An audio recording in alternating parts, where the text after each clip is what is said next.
In a small town where everyone knew each other, Johnny, a 17-year-old boy battling cancer, had a crush on Cassie, a beautiful girl with long blonde hair that cascaded down to her knees. He had always admired her from afar, dreaming of the day he could confess his feelings. Finally, he mustered the courage to tell her how he felt. One sunny afternoon, Johnny approached Cassie, his heart pounding in his chest.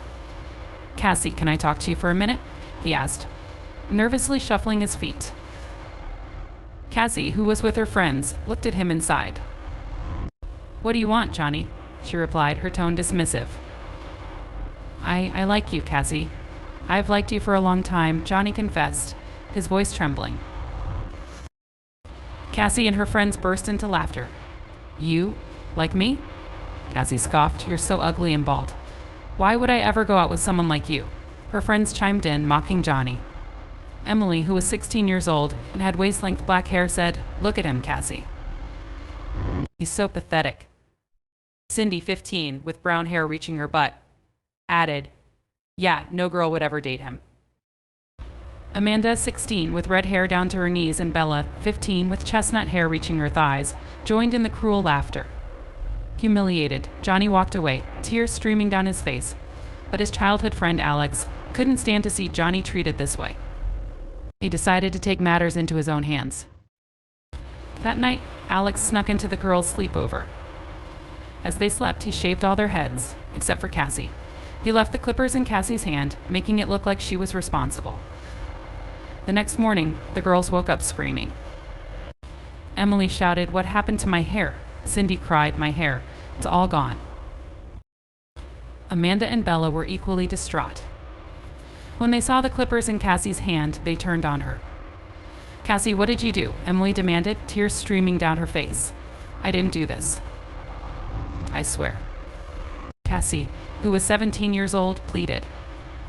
She was crying and begging, insisting that she was framed, but to no avail. No one believed her. "How could you do this to us, Cassie?" Emily, her voice shaking with rage, asked. "My hair was everything to me." Cindy added, "You're a monster, Cassie. We trusted you." Amanda, tears streaming down her face, said, "This is the worst thing anyone has ever done to me." Bella, visibly shaking, yelled, "I can't believe you would be so cruel." Cassie, sobbing uncontrollably, tried to explain, "It wasn't me. I promise. Someone must have set me up. Please, you have to believe me." Emily crossed her arms and glared at Cassie. "Then how do you explain the clippers in your hand?" "It's pretty clear to me." Cassie's mother, trying to calm everyone down, said, "There must be some misunderstanding." Cassie would never do such a thing. But the other parents were not convinced. "This isn't just a prank," Cindy's mother stated. "Our daughters are devastated. We need justice." Despite her mother's pleas, the court trial went ahead, and the judge ruled that all the girls in Cassie's family had to shave their heads as punishment. Her family protested, crying out in disbelief and begging for mercy. "This is unfair. We didn't do anything," one of Cassie's aunts cried, tears streaming down her face. Cassie's grandmother pleaded, "Please have mercy on us. We had no part in this." The judge remained firm. The decision is final. The punishment must be carried out. On the day of the public shaving, the atmosphere in the town square was charged with tension and sorrow. Cassie's family stood together, their eyes filled with fear and anger.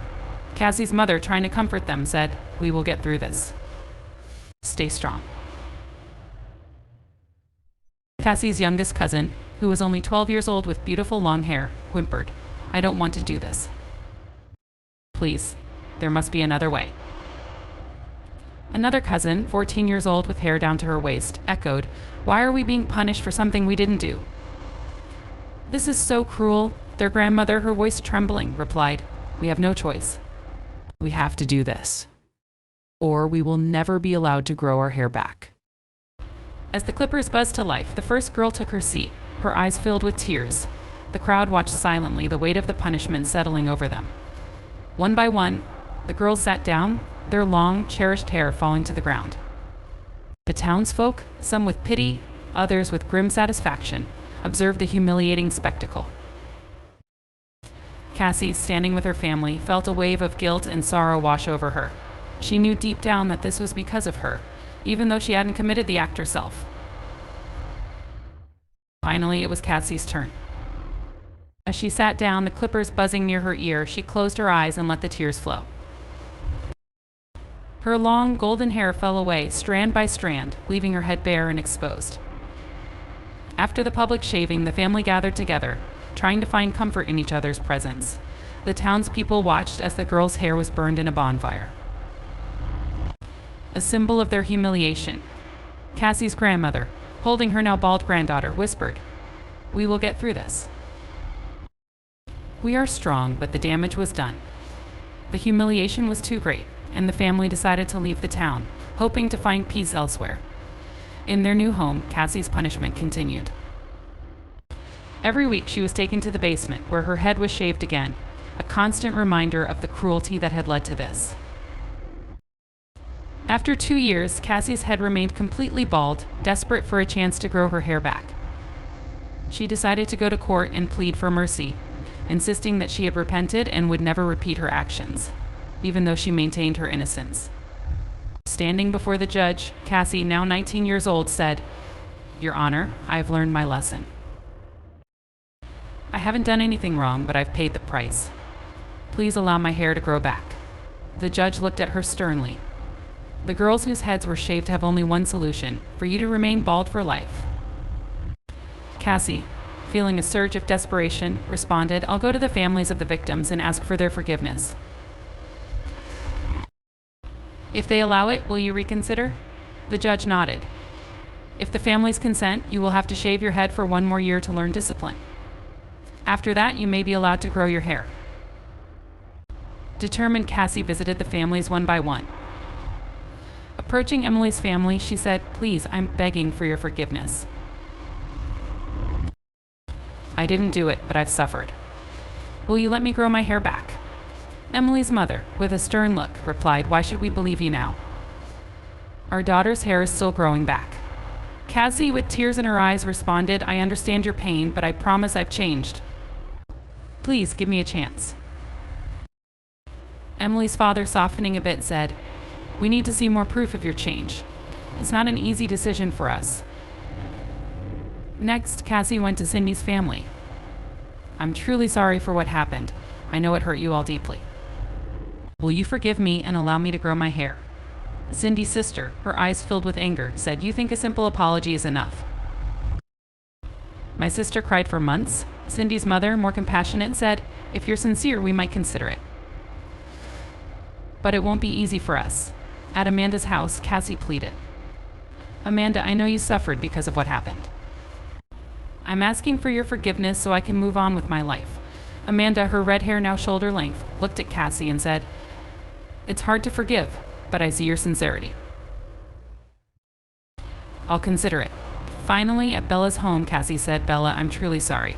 Please allow me to grow my hair back. I need your forgiveness."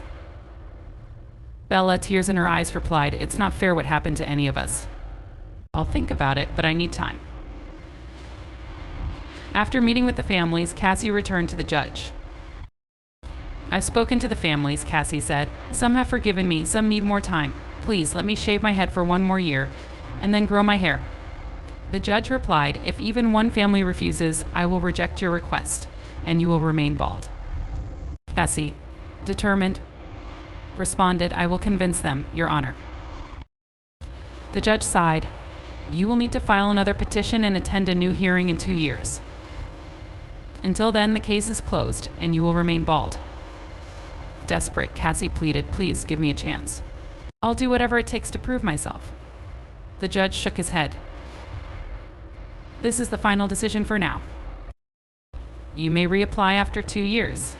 Cassie, holding back tears, said, "I understand. I won't give up. I'll come back in 2 years." Leaving the courtroom, Cassie felt the weight of the judge's decision heavy on her shoulders. She knew she had to work harder to gain the trust and forgiveness of those who still doubted her.